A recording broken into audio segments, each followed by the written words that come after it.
What's up, guys, and welcome back to The Path. I'm your host, Luke Hastings, at Narrowway Man on Instagram. And today, in today's episode, we are talking with Jazie and Tyler. So, Jazie and Tyler are actually two clients that have gone through the one-on-one Narrowway Man coaching program. And I always thought it would be cool to get on some clients just to chat about masculinity, about dating, about spiritual growth, about confidence, about all these kinds of things that I work with guys on during the program. I always wanted to have a couple guys that have went through the program just hop on and chat because I always make friends with these guys and they always realize and bring out some of the best wisdom and insights that I think can relate to a lot of you listening as well. So that's the show for today. That's what we're doing. So without further ado, I want to jump into Jazie and Tyler. Their last names I've kept confidential, just to respect their privacy. But yeah, let's jump right into it. I know you guys will enjoy this conversation in this client spotlight. What do you guys think is the hardest thing about dating nowadays as a Christian man?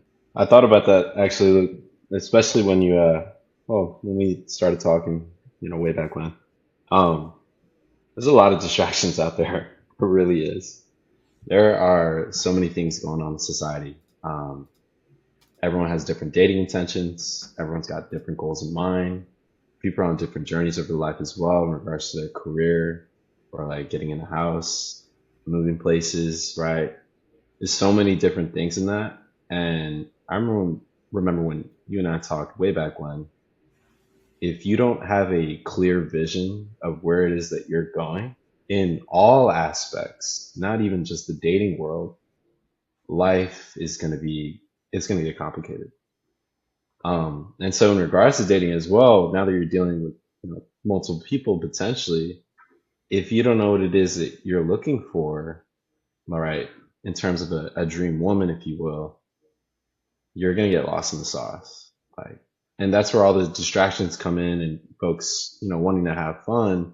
But a lot of folks, especially now where it's, some people want to date with intention, but they may not know what that looks like. And some people aren't doing that at all. And so I think that's the biggest thing. If you don't have it, I think that's what it is. Just not having a clear vision of what it is that you're wanting. And then because of that, distractions come into play or the water gets kind of murky and you kind of have an idea, but if that's not fully fleshed out, those distractions will come up. You get sidetracked from your goals. And when I mean distractions, like it's kind of vague, but I mean, even as a guy, especially as a Christian guy, personally for me, a lot of that's like the flesh, like wanting to have fun, intimacy, right? I think that's a beautiful thing, but it can be perverted, certainly. And as a Christian guy, like it's admirable, but what I'm starting to see and notice, especially over the past few years, like there's a lot of folks in general that may not share the same values, or maybe they want to, but their actions don't show that. So I think it's also keeping away from those distractions and keeping almost a boundary so that you don't interfere with them. And if they do come up, you can shut them down and not get influenced in a negative manner. So Right. yeah. Yeah, that's good. Tyler, how can you relate to that or not? I think that's very relatable. And I think the if I could boil it down to one issue or one word, I would say it's the culture.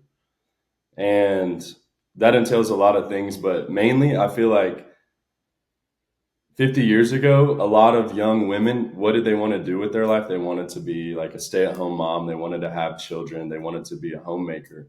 And I think that the culture has sort of inverted that. And now it's made women into these career girls, go-getters, boss babes. And what you see is a lot of them, they go do that. And honestly, women can be very successful. I'm not saying they can't at all. Um, there's more girls who graduate college now. There's a lot of girls like becoming C-suite executives, middle management positions, whatever it may be. But that comes at the expense of the traditional unit of the family in society. And when you pair that with the young men of the world, when maybe there are guys who want to have that traditional family where he wants to be the provider and have a great family. The pool and the selection of women that we're able to go after who share that same value, I think, is very, very small now, and it definitely just makes it harder. Like you said, Hazi, I think it's like a societal issue, and for better or worse, I think that's where we're at right now. Fair enough. Yeah, I agree with both of you guys. I mean, the culture and just the aimlessness, the general purposelessness among men has us both like swimming upstream. And if we're not really clear on where we're going, it's not going to turn out well, especially if you're a dude who, you know, enjoys the fun of dating and it's not just this boring interview process type thing, which some guys make it out to be that. But if you, are really aroused by the female body and you enjoy that camaraderie and you get sucked into something because you're not being full of intent and purpose, then yeah, what do you think is going to happen? Probably nothing good. So And I'm then definitely with you on that. I want to hear both of your guys' thoughts on is it easier to find a Christian, more traditional leaning man or woman, or is it about the same? Tyler, I want to hear your thoughts. You go, and then Ozzy. That is an interesting question. There's no right or wrong. I mean, Yeah. so for some perspective here, Tyler lives in Georgia, Hazy lives in Texas, and I live in Arkansas. So we're all in the South, but definitely different cultures too. Mhm. Yeah, and I think if any culture is going to have the remnants of that, it would be the states we live in, right? So that's a really good question. I think it's hard to answer that in an unbiased way because so far, what this community and what this group is about is like finding like-minded men. So I think we're kind of in a bubble of seeing that there's more traditional men who want that traditional woman. But it's hard for me to say because, like I said, like I believe that they're out there, but where are those pockets of the traditional women? Like, I don't want to have to go out to Utah and find something like that. So I can't say whether there's more traditional men looking for a traditional woman or the other way around. But from my biased perspective, I would say there's more men. But that's just from what I've seen. That's not from what I know. Yeah, fair enough. What about you, man, Hazy? yeah, this is an interesting one. I was like, that's a really good question. Um, it is difficult to say. It really is because everyone's got a different perspective, and the folks we interact with, that's as well in and outside of work, and also demographically, it changes things, right? Honestly, I wanted to say I was leaning towards there are more Christian guys out there, but realistically, if I'm being honest, from what I've seen and also experienced, and just some people I've also interacted with in Houston, Texas specifically, I think it is about the same. I really do think it's about the same, especially for earlier on in the podcast, if you will, we started talking about societal changes. I think it's affecting both sides. I think one from a consumeristic aspect, right? We're, from social media to the marketing to the dating apps, right? I had this discussion like the other day with a mentor, one of my mentors. Like, there's a $1 billion industry on dating apps, right? And I don't see any of those apps like advertising Christian values, right? In fact, those apps make money off of people going on dates, not staying in the relationship. They make money off of people going on dates and kind of turning and burning through that, right? And swiping left or like writing a comment and, matching with someone, right? That's a whole scheme in and of itself, right? And we've gravitated towards that instead and moved away from Christian values on both sides, I think. So I don't want to put one side over the other. I think it has impacted both sides. Yep. And media has only made it worse where now, like, guys on both sides, I think it does influence women a lot more, though. They're getting a lot more attention. And it's it's not a good thing as well. Like once again, a lot less focus on those Christian values and a lot more focus on attention, like what it is that you have, status, if you will, reputation. Um, so I think it's about even actually. I Yeah. think it's about even. Yeah. Yeah, and in addition to my comment on culture, I think that's also a huge part of it is like the instant gratification society that we've built into. And, if we're talking about a lifelong relationship here, that is going to require a commitment, a hard commitment. And even personally, I can say like that type of commitment is scary. Like I have no tattoos for for that reason. It's like what means enough to me right now that I can like commit to having that the rest of my life. And so I think that sets the bar really high for a relationship. And so both sides have kind of been on a race to the bottom with, girls saying guys aren't good and maybe they're lazy or they have no they're not driven, they have no purpose, but then guys are like all these girls want to be influencers and they're just attention seeking and they want to be boss babes. And it's like we've gotten ourselves into a point where both sides are the most unhappy they've ever been, it seems like. But it's both like we're just throwing stones at each other and not like looking at ourselves and saying what can we do better, maybe as men to become high value, get fit, get in the gym, get money to provide and attract the type of woman that we want, but also raise that standard to where we're not giving the attention to those girls who are kind of just seeking the validation of like the masses, if that makes sense. No, I think that's an excellent point, Tyler. And that's kind of where my head was going, but I couldn't quite put it to words. But I think you summed it up right then and there. And that's why I think it's about even because it's an action reaction basis. I think you have one side that's getting influence, and then you have one side that's kind of reacting to that influence. So media, advertisements, the amount of dating apps out there, different intentions, especially traditional values kind of going out the window. And then you have folks kind of reacting to that on both sides. But of course, like especially now, traditionally how it is like a guy's kind of approaching a girl type of situation. That's from what I'm seeing and hearing, that's going out the door. Like that's diminishing a lot. The folks aren't getting married at 20, 25. Well, a handful of them, but that statistic in general has diminished a lot. And also divorce rates are a lot higher as well. So those traditional values are just kind of going out the window. So yeah, no, I 100% agree with that. 100% agree with that.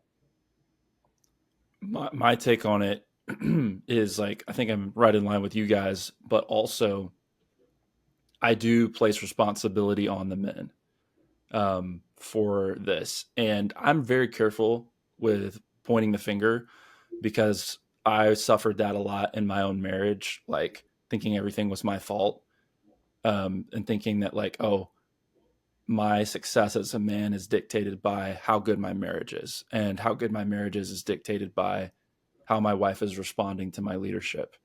And those, on the surface, they kind of sound correct ish, but they're not. Just like in life, our success should not be measured by outcomes, but by output. Like, what are we doing? What are we striving for? Are we leaving it all on the field? When Paul got to the end of his life, he said, I fought the fight, I ran the race, I kept the faith." And so it wasn't for him like, oh, this person listened to the gospel, that person didn't. It was like, what am I putting into it? And that being said, the men have to take responsibility for the failure to initiate and the failure to lead, right? So, yes, women have to take responsibility for their decline as well. But if we look out, through history, this is going to sound kind of misogynist, but whatever. Women only repeatedly do what men repeatedly tolerate, right? So, like, Mm. not one of us can complain about OnlyFans,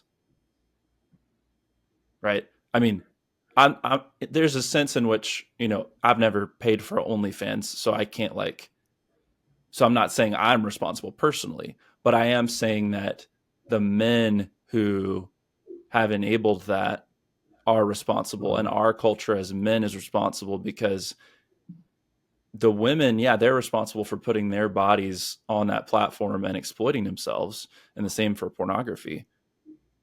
But they're only doing it because we tolerate it. We don't only tolerate it, we incentivize it.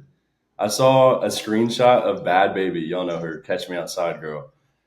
She has made $57 million net on OnlyFans. And she's like 19 or 20, so she's only been on the platform for 2 years.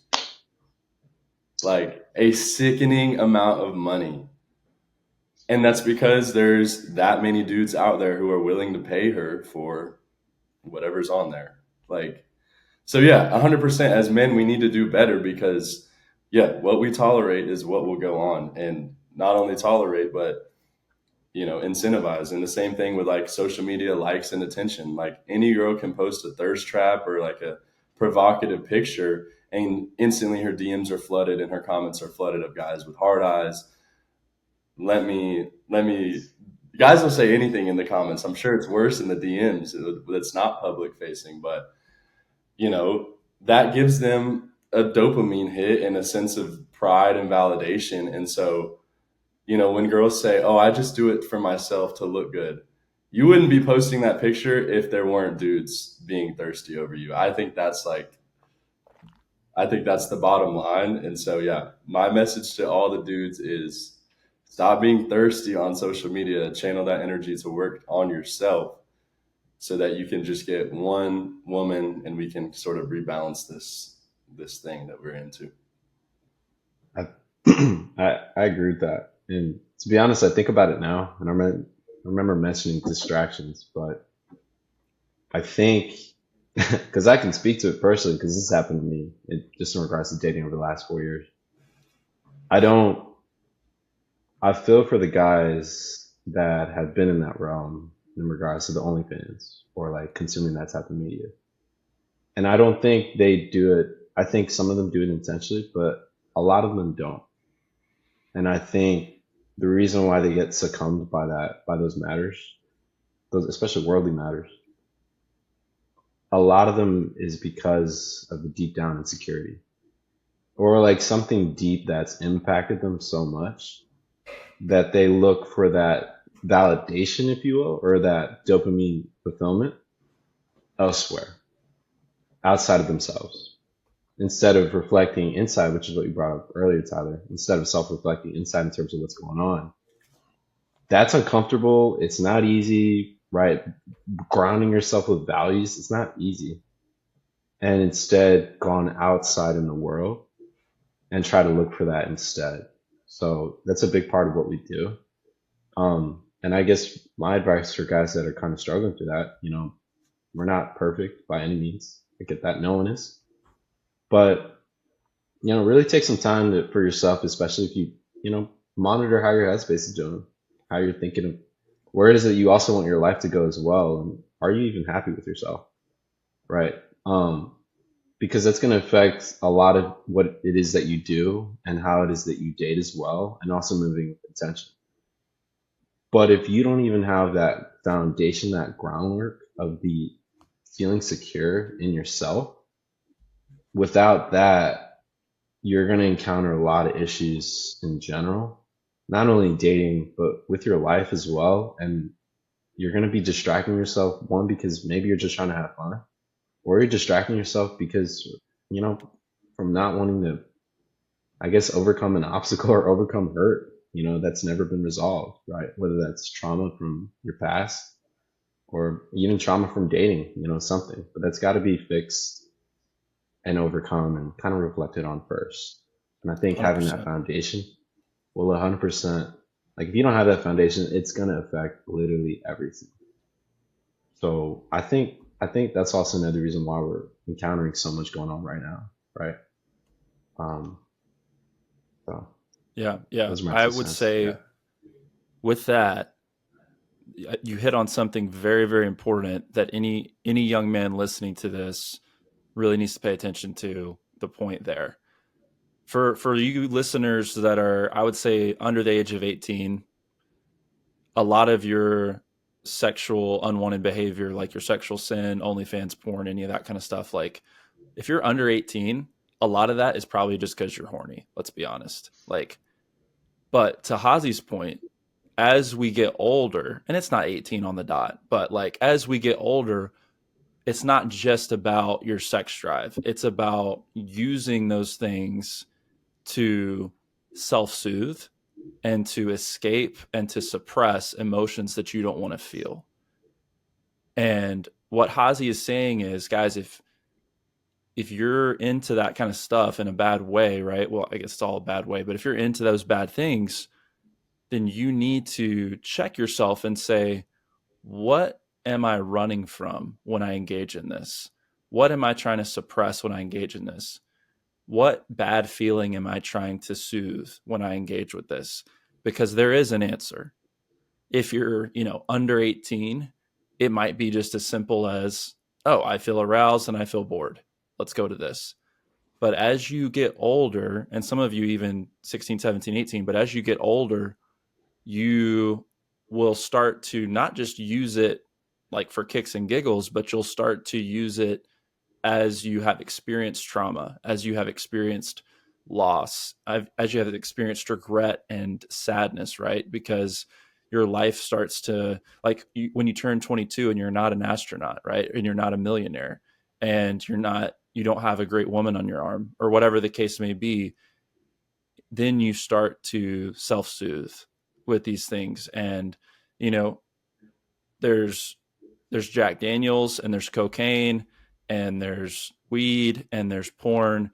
And for a lot of us as men, it all kind of does the same thing. It's like, the question you need to ask yourself is, what are you trying to get away from? You know? And to Hazi's point, it's probably the fact that you don't have that foundation as a person, as a man. Like, what are you pursuing? What are you about? How are you trying to grow?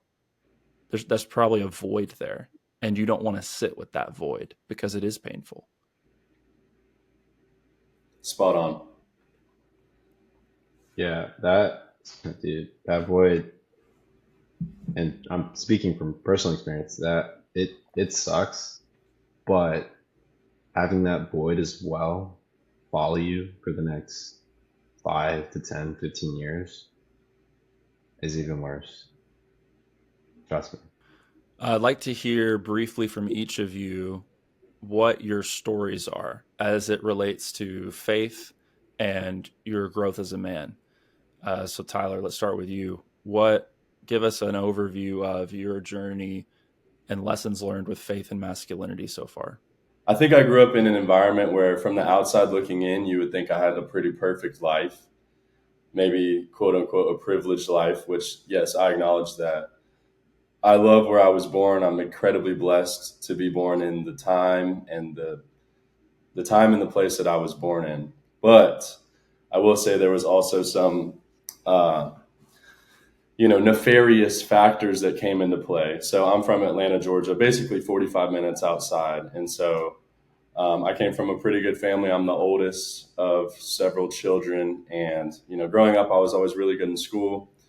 Um, but I would say even from a very young age, like I remember even kindergarten, and I don't know why this is, but I had like a weird kind of interest in girls and sexuality, maybe. Like I remember in kindergarten looking up in the dictionary, like sex, like just being like weirdly interested in it. And like growing up, like I was part of the group that got iPhones and iPods around, like I got my first iPod Touch in like third or fourth grade. So fifth grade came around, I had like a texting app. I would text girls in my class, had like flirtiness, whatever. I would say in middle school is when I sort of was quote unquote red pilled at a very early age. I had a crush on this girl, like super cute girl, thought I was going to marry her, whatever. And like this one spring break, I remember like I was stuck somewhere in Alabama and she was like at Panama City. And I just had that sick feeling in my stomach all week of like, just the sick feeling you get when you're thinking about a girl. And, come to find out she was just in Panama City, like twerking on all these dudes and kissing guys. And like, that was like a dagger to the heart when I was only in like eighth grade. And so from then on out, it was sort of, it's like that play or be played mentality. So I think that kind of impacted my mindset a lot going into the future. And then when I was 16, my parents got divorced for many reasons, but I think a primary reason is that my father, he's very, very naturally gifted.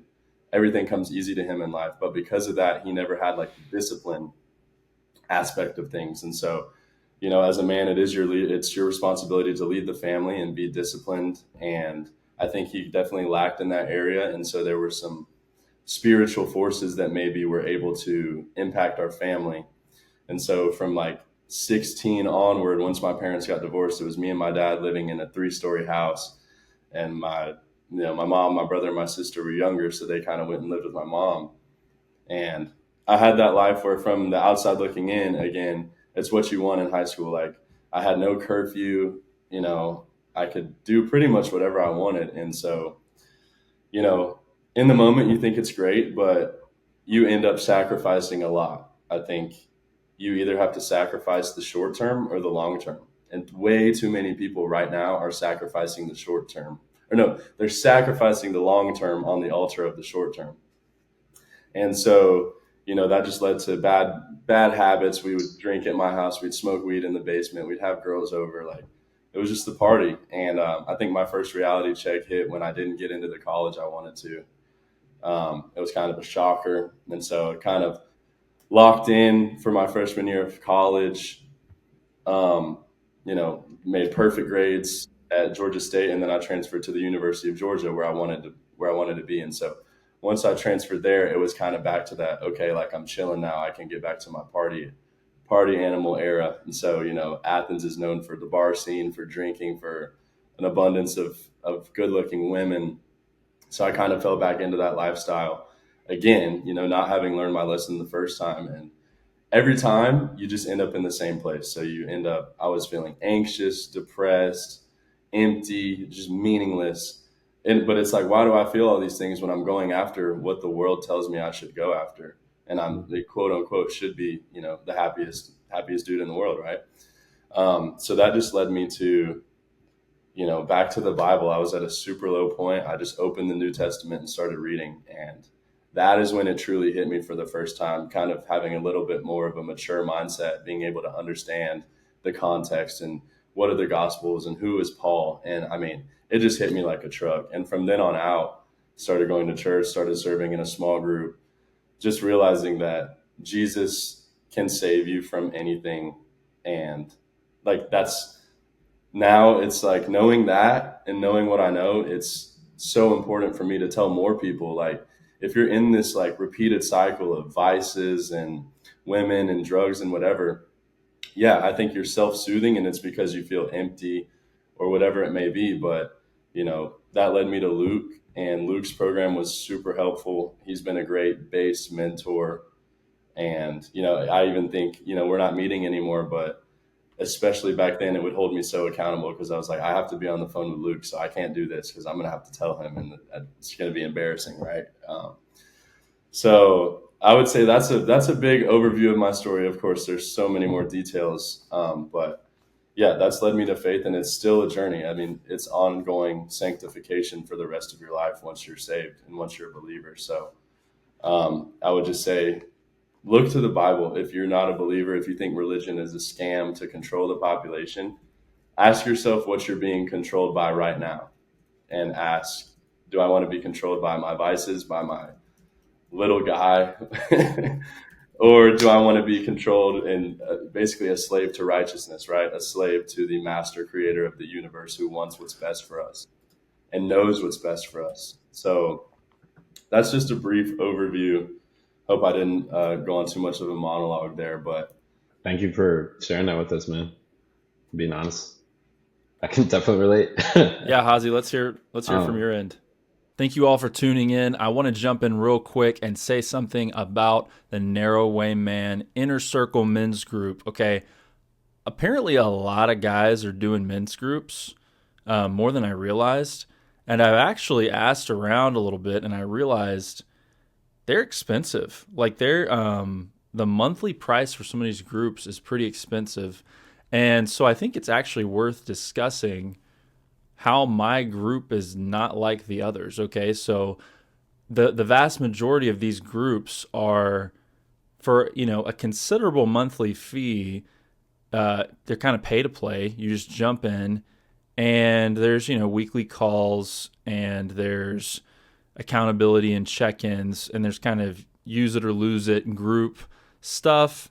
And the Narrowway Men's group has all that, but it also has a lot more. It has courses. We're developing our own community platform right now. Any course I make is included with this group. Direct messaging access to me is included, so you can send voice memos, get coached on anything you need throughout the week in between the weekly calls. My memberships I sell for a year, and the month-to-month price actually is significantly lower than a lot of these others, and so I might have to raise that soon. I didn't realize I was so under the competition. It's also not meant to be an infinitely scalable source of income for me, because I am being very particular with who I allow in these groups. So anybody who's in these groups has to be a conservative Christian man, vetted by me directly. So you don't get in on these groups without a one-on-one call with me, and not just a hi, do you have money call. Hi, are you ready to do this? Are you ready to jump in? Is this right for you? So if you're a guy who's been seeking community, seems kind of like you're walking a lonely road locally where you're at, and you want to be held accountable to your goals, you want to grow holistically, spiritually, physically, financially, relationally, intellectually, then you might consider the Narrowway Men's Group. Again, it's not some easy click a link thing. You're going to want to go to Instagram and send me a DM about that. Tyler and I have some similarities for sure, and I'll get into the differences soon. I grew up, well, I was born in Mexico, and I want to provide that context too. I was born in Mexico, and my family and I migrated to the U.S. when we were a year old, to Delaware, East Coast, all the way in the East Coast. Um, and I grew up Catholic as well.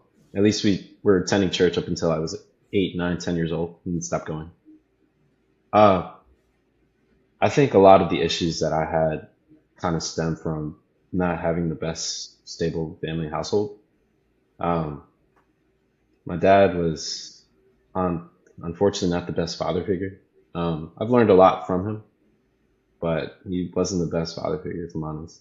Um, Alcoholic, domestic violence, very abusive in his parenting style.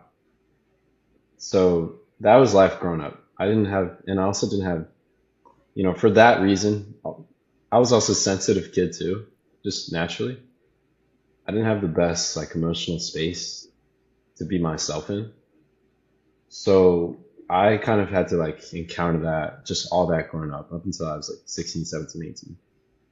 And there was a lot of issues at home, to be quite honest. Now I was still Catholic, and I was still Christian. I had those values. But what I noticed is that, I don't know, I think there was a certain point in my time, and I think it was early college, when I really wasn't strong in my faith. The values had kind of dissipated. The Christian values I had known, like as a kid, had kind of dissipated as well.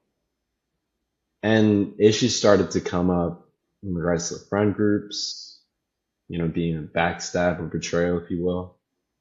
And just like slowly but surely, like more and more issues come up to the point where the way scripture puts it, it's like your heart is almost hardened. And that's exactly what happened to me. Um, I became a mess, to be honest with you. Um, I wasn't secure. I wasn't really in tune with my own emotions. I wasn't very vulnerable. And I didn't have those Christian values, to be quite honest. Like I kind of did. And I think that's also a dangerous game too, where it's like, oh, I'm Christian. Like I'm not going to do that. You say one thing and do another thing, right? It's such a dangerous game, especially that. It's, there's a term for it. Not necessarily a wishy-washy Christian, but a lukewarm Christian. And that was the best way to describe it, especially in college. And then those issues started coming up more and more. And eventually what happened, I turned to alcohol. To escape, my own like trauma, right? I also started dating. Now I got into relationships, but I certainly wasn't intentional with them, unfortunately. especially in college.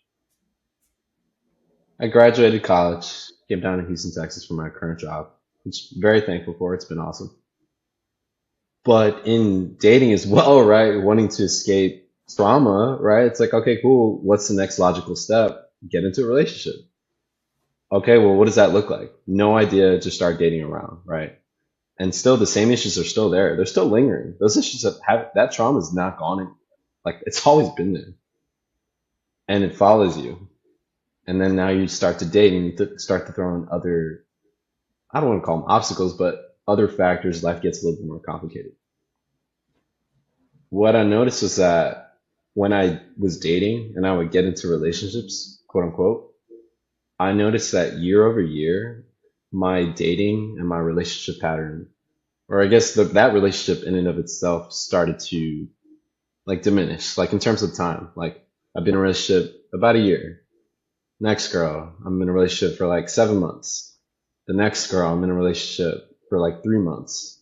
And I'm just bouncing and bouncing and bouncing and bouncing from girl to girl, dating and getting into the next relationship to fulfill that void that was always there. And I had an idea, but I had no like thought in terms of like the consequences that it was causing. Like it was bad. It was really bad. And ultimately, what came to my encounter, my testimony, if you will, I won't get into the full details. I got involved with a long distance relationship um, from a girl that I had known in college. And it was good. It started off well, but this also goes back to, feeling that void in and of itself within me and not being secure in who I am, and also not being in tune with my own emotion. I I gave that my all. I put all my eggs into that basket, if you will, into her basket, which is sounds good, but in reality, like I was giving her 100% of my effort and losing myself in the process. I basically wasn't even me anymore, right? Boundaries just gone out the window. Things I normally wouldn't deal with gone out the window. I was okay with that, and literally losing myself in the process. I'm just practically infatuated with this girl, and I just wanted to make it work. Like it just had to work. It just had to work, and I was willing to lose myself in the process too. And what ended up happening, I won't get too deep into details, but I got showed up, with all the amount of money and because long distance, right? The amount of money and time I invested in her. Basically, I was disrespected. And showed up at a club, right? I was there to see her, and we had gone into a little bit of an argument as well earlier that night, and she decided to start spending time with some other guys in the VIP section, right? And that's how the rest of the night played out as well. And I wish I had enough self-respect to kind of just walk away from that, and I didn't. I kind of just followed along, but of course I wasn't upset.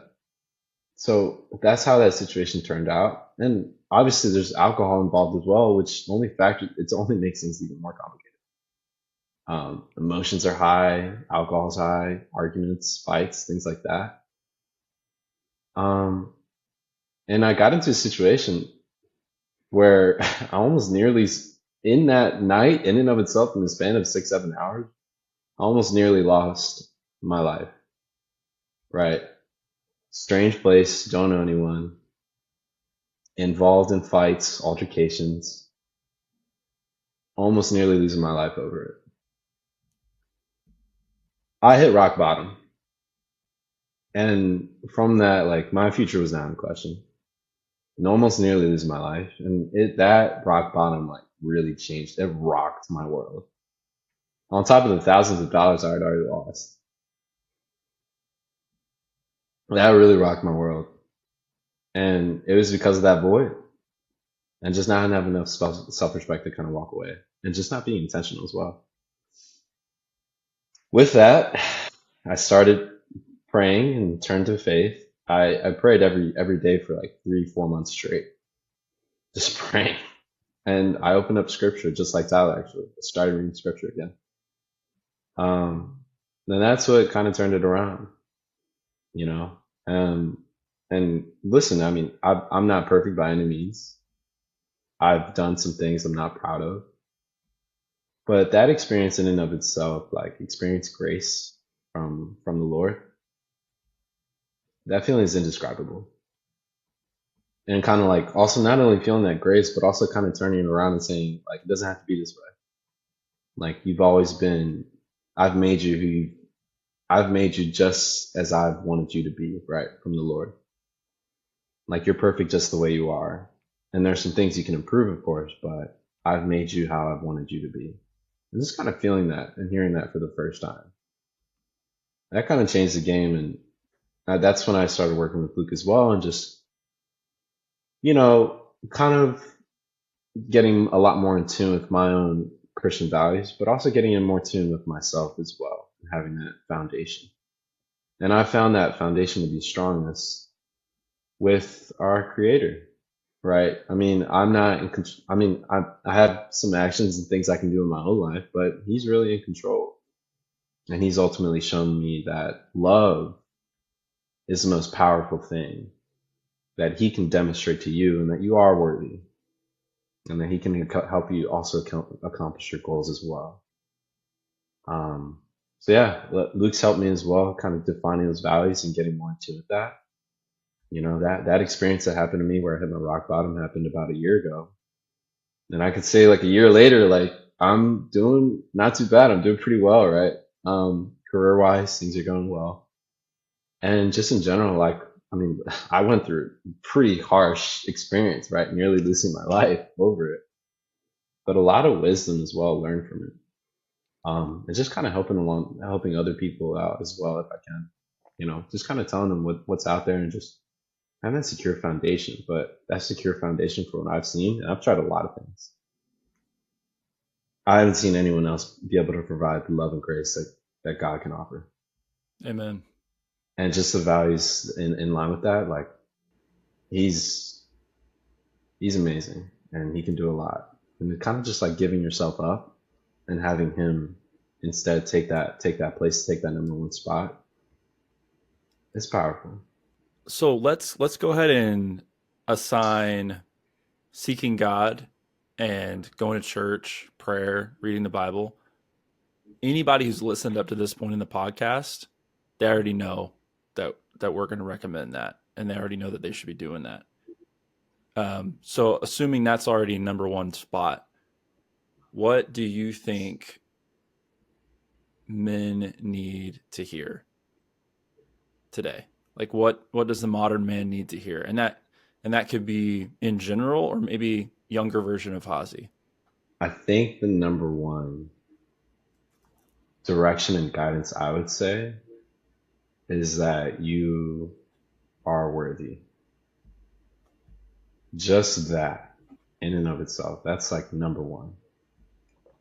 Just believing that and having that foundation belief. And that it doesn't come from you. That's the thing. And that's another piece I want to mention. That because that's just narcissism, right? I can control everything. Or, you become this controller or this control freak or someone that's narcissistic and trying to eat the whole world, if you will. No, it doesn't come from you. But feeling that worthiness, and it's because the Lord God is in you.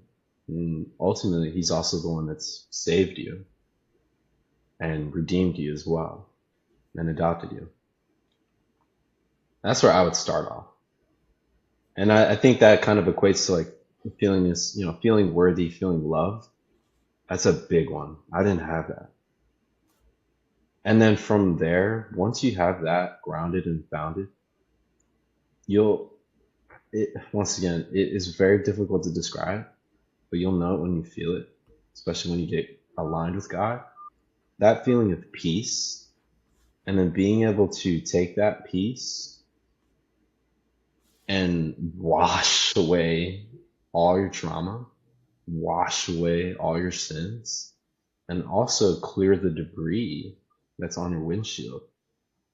and really decide in terms of where it is that you want to go. What is it that you seek, with your new-founded values and also with that feeling of worthiness? Um, because there, I mean, everyone's goals and aspirations are different. Also, everyone's personality is different, right? What is it that you want? Who it is that you want to be? And how does that align with kind of having your creator on your side as well? So it sounds like what you're saying is that like obviously being in the word, in church, in prayer, that's number one, but then almost as a complement to that, hopefully a result from that, is you need to understand your worthiness from your creator so that you have the confidence and self-esteem needed to face your fears and your traumas and your past and all and in your future and building that purpose, right? Because if you feel unworthy fundamentally, that's when you're going to turn to these lesser things, right, to fill the void. Yeah, that's exactly it. Or you're gonna have a lot of obstacles because of that. It's You're gonna sway on that road, and once again, speaking from experience, you're gonna feel like you're doing better, but it's not grounded. You're gonna be all over the place. And when hard things come up, especially if you're not grounded, then that's when you wash away, or that's when you get blown away, and then turn to those vices, unfortunately. No one's perfect. Listen, and human mindset is incredible and it's amazing, but there's also there's a point where we give away as well, right? At the end of the day, that power doesn't come from us; it comes from him. So, do you think that younger Hazi, like 2, 3 years ago, Hazi, if he were to listen to us three yapping on this thing and we were to tell him, hey, dude, you're worthy from your creator, like, what do you think the barrier for him would be to receive that message like he should? Because I feel like a lot of guys might hear this and be like, I'm worthy. Okay, cool. But it's not going to hit, right? Yeah, that's a good point. I actually had something on that note, an analogy that I've heard, and Halsey, feel free to share whatever you were going to, but this came to my mind. So it was essentially an analogy saying, let's look at like a bag, like a purse or a purse, okay? And like, sure, you can get that bag at Walmart and it's going to perform the same function as any other bag. But if it's a designer bag, if it has like the Gucci name on it or the Louis Vuitton, like it has that value and that worth because of the designer and the creator. And so the fact that we are created by the creator of the universe, like that gives us so much intrinsic value because like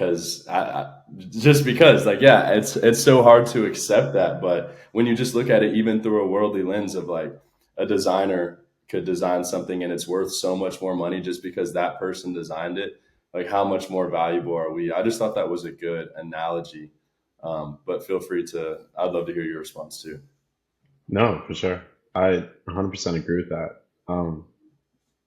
In terms of my response, Luke, that is a really good question, and that's something I've asked myself too. In terms of like, why did it take me so long, or why did it took me rock bottom to literally change? Um,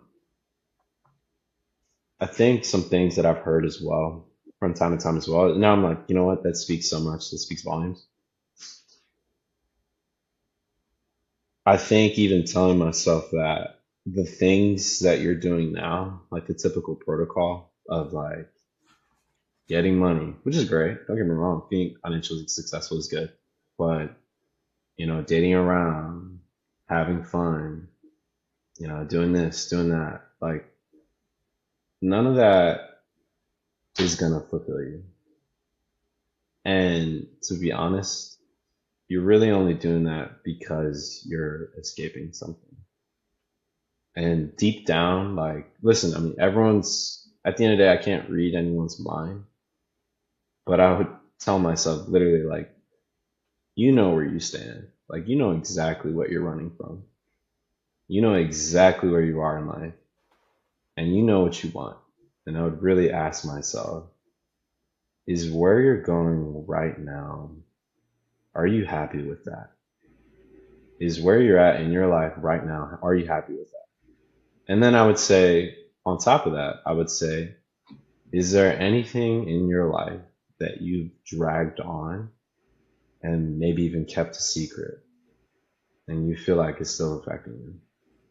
And just be raw and honest with yourself. And then I would go and tell that individual to look into the mirror and ask, are you proud of yourself? Like, are you proud of the things that you've done? And just listen them out and just be raw and honest. And there should be some things that you are proud of, and there's going to be some things that come up that you're not so proud of. And for the things that have come up and that you're not so proud of, ask, okay, for those items, have you changed those? And if you haven't, guess what? Those things are going to keep following you. And it's not going to change unless you change. But really, and listen, you can take my advice or not, but at the end of the day, you're the one that's going to experience those benefits or those consequences. A year from now, 2 years from now, maybe even 5 years from now. But you reap what you sow. And if you don't change it now, you're going to experience that on a much heavier scale, unfortunately. Just like I did. It's heavy, man. Just like It's I good. did. It's true. Yeah. It's honest. It took me a lot, but I need to hear the harsh truth. Or I just, I need to experience the harsh truth. And obviously everyone has a different journey, but I don't want folks, it's painful. That was painful. And I don't want folks to have to go through that experience if they don't. Right. Yeah. Yeah. What I talk about with a lot of my content is the saddest thing of all is actually when guys don't ever have that realization or that experience. Because for some guys, maybe like you, maybe like Tyler, maybe like me, we had to have something big and bad happen for us to hear the truth, or for us to listen to the truth, right? It's not that we never heard it per se. Maybe we've heard it diluted or not as good as it could have been, but we basically, to your point, Jazie, we kind of knew. But we weren't listening, and then it took that hard hitting, heavy, bad thing. And yeah, that's terrible. We wouldn't wish it on anybody. But the real tragedy, in my opinion, and I talk to guys like this, is the 44-year-old that's never had that happen. Mm. The, or the 26-year-old that I can see that he's on that trajectory. He's got a comfortable life. He's paying the bills. He doesn't have any high ambition or purpose.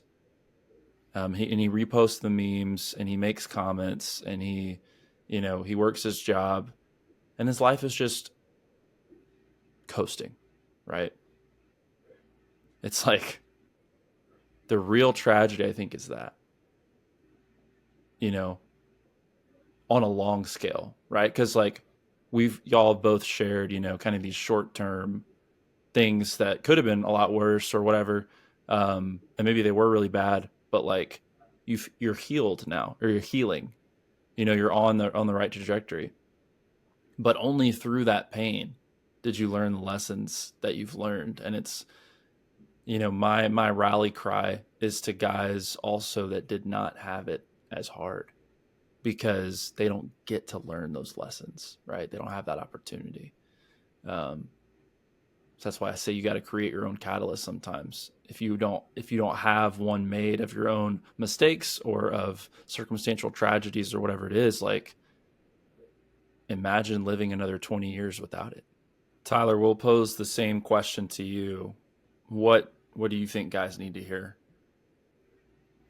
Yeah, I totally agree with Hazi in the sense that the longer you go without facing these things and the longer you suppress and you cope and you self-soothe with all these vices, the bigger and stronger that these traumatic events and these quote unquote, I would even call them demons, metaphorically, they're going to get. So I heard a funny saying. It's like the more you stuff down your emotions, or like if you suppress them, they go to the basement and they lift weights. So these things are just in the subconscious, in the background, just getting bigger and stronger, and they're just chasing you further and further. And so it does suck that many, many, many times you got to hit that event that where the tension breaks basically, and you get course corrected. So you can either complain about it, um, or you can look at it as God, teaching you a valuable lesson and getting you back on the course that He had for you. But yeah, my message would be to it's so much easier. It's going to be so much easier if you let go of these things yourself and you look yourself in the mirror before the big event happens, before you end up in jail or getting an OnlyFans girl pregnant or something ridiculous. But like, these things, they will never go away. You have to face them. You can't keep running from them. You have to turn and face them and fight. And the good news is that with Jesus and with the Lord on your side, you will never not be able to win that fight. The battle is actually already won. You just have to take your stand. And so in addition to that, I would also go on a more practical note and say, um, just with the, talking to myself from a few years ago, I would say the quickest win you can probably get as a younger guy specifically would be your fitness, and get in the gym and get your nutrition right. I would say just that in 3 to 6 months, you can completely change your life. Get strong, get jacked. Your confidence is going to go up. It's going to give you the confidence to face those underlying battles too. Um, yeah, and then after that, like God, I would say nutrition, fitness is the next quickest win, and then some type of skill set. Work on something that you genuinely enjoy, because the last thing you want to do is be stuck in a job that you don't like and feel like there's no way out because you're not really good at anything else. So my advice would be find something you're naturally kind of inclined to. What do you like? And get as good as you can, because if you're the best in the world at anything, you're going to make a lot of money, right? Like the best basket weaver in the world can like sell the best baskets and make a lot of money. So it doesn't matter what it is, but the quicker you can self-assess and self-analyze what you like and what you want to be and what you want to do and how you can serve the most people, you will be in a much more purposeful position in life. It's going to set you up financially, and just all around mentally, you're going to feel significantly better. The first thing you mentioned about those kind of subconscious thoughts getting stronger. Mm-hmm. Relating it back to Christianity, I remember seeing a post on media, Facebook specifically, saying that the devil will not kill you directly. He will have it so that you kill yourself. Going down that like trajectory of like burying things within and things kind of like seeping out and destroying, basically self-destruction. Absolutely. And one more thing, I would say this is such a scary thought, but imagine dying on this earth with those things never have being addressed. Like I feel like that's what will haunt you for eternity in a sense. Yeah, that was kind of my point too, with like the real Mm, tragedy is if you never yeah. have that catalyst and you never realize or hit rock bottom or whatever it is. Like, can you imagine? Can you imagine like 5, 10 years from now if you had never learned the lessons you've learned?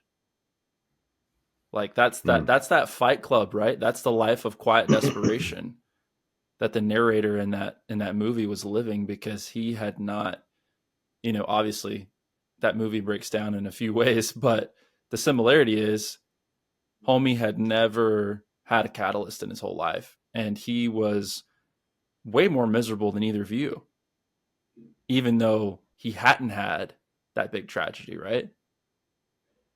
So yeah, I'm with you, Tyler. We're on the same page. Like, it is a scary thought to imagine dying, which, by the way, none of us know when that'll be.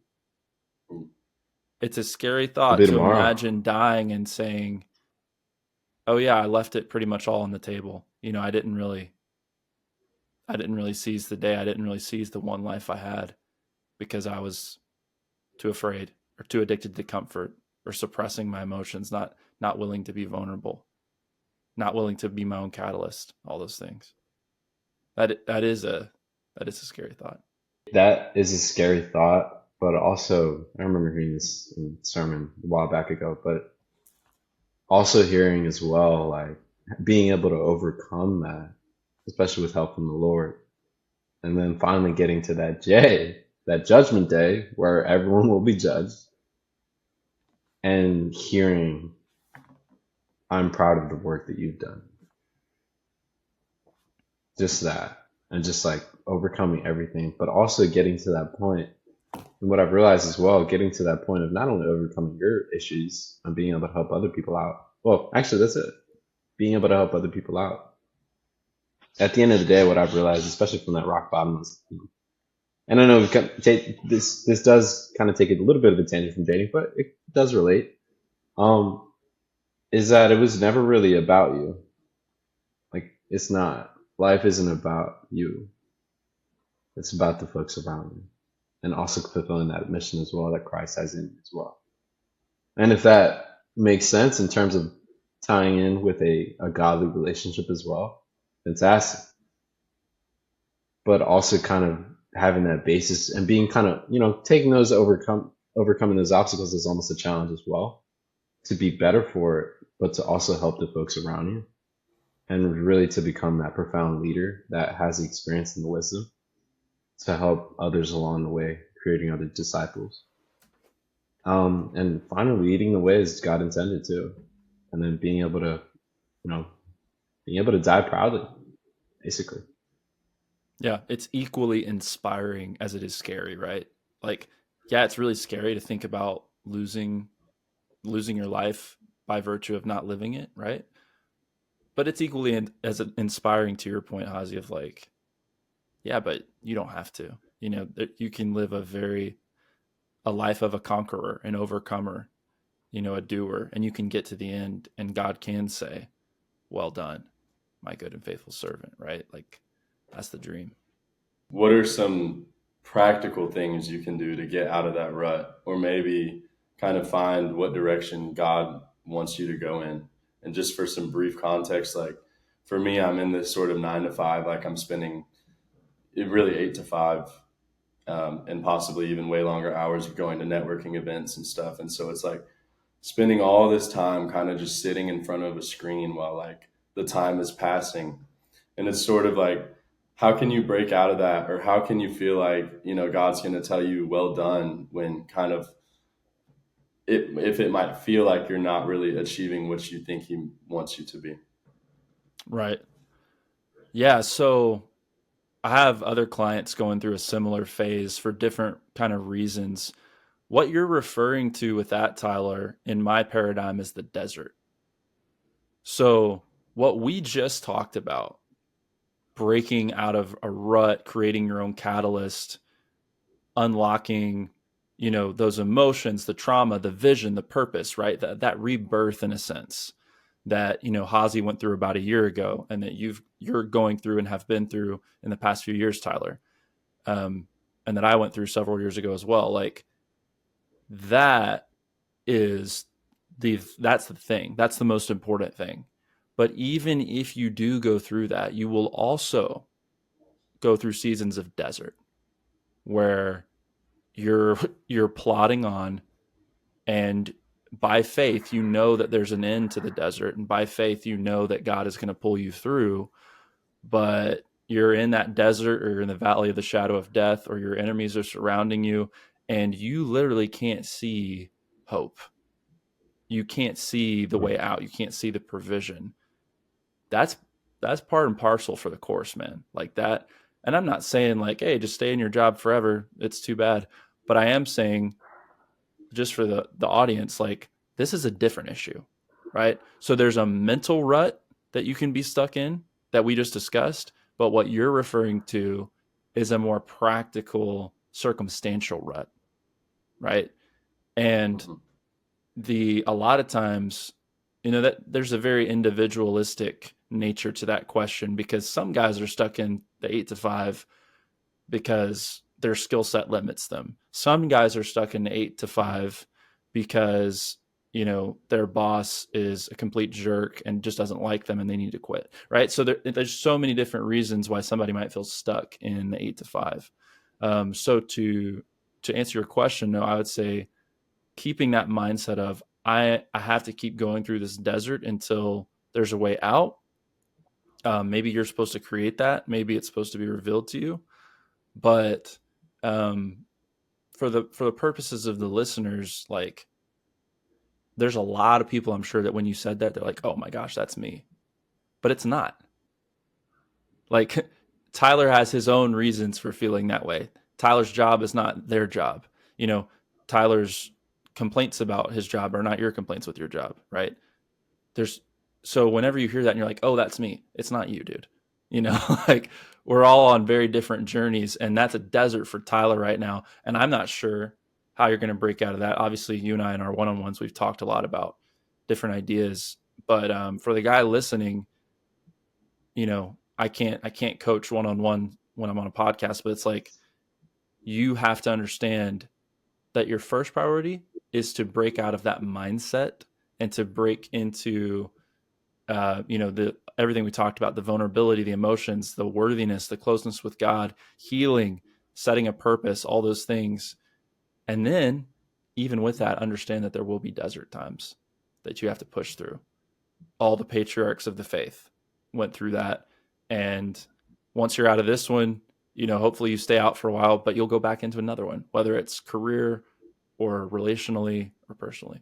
Thank you guys for tuning in. If you've enjoyed this, if you think that Jazie and Tyler's stories are impactful and you can relate to some of their before examples, then you might consider going through the Narrowway Man coaching program. It's a 12-week program, absolutely jam-packed with value that I couldn't find when I was a man who needed it.